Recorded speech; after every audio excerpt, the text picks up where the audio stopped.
FPGAs seem intimidating only until you realize they are simply hardware that you can rewire using logic instead of a screwdriver. Welcome to the Learning Studio, where we don't just teach subjects, we break them down to their core intuition so you understand why hardware behaves the way it does, not just how code is written.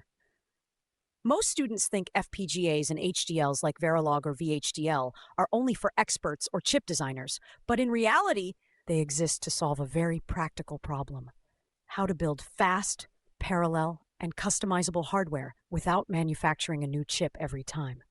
Unlike software that runs instructions sequentially, FPGAs allow hardware itself to be defined and optimized for a specific task. To see this intuitively, think about organizing a kitchen. Instead of using one person to do everything step by step, you assign multiple people to work in parallel: one chopping, one cooking, one cleaning. FPGAs work the same way. By describing hardware behavior in Verilog or VHDL, you create circuits that operate simultaneously, making them extremely fast and efficient for certain applications. At a deeper level, hardware description languages don't tell a processor what to do. They describe how logic gates, registers, and interconnections should exist in hardware. This allows designers to implement custom data paths, high-speed controllers, and real-time processing systems that outperform traditional microcontrollers for specific tasks.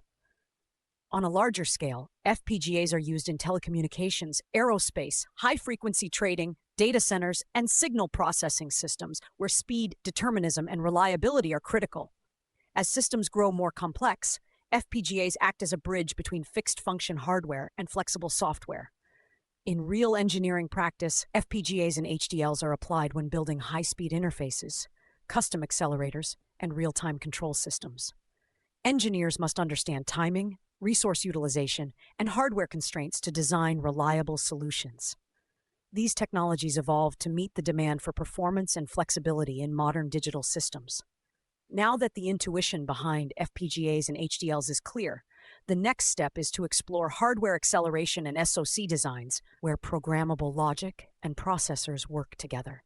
And that's exactly what we'll cover next here at the Learning Studio.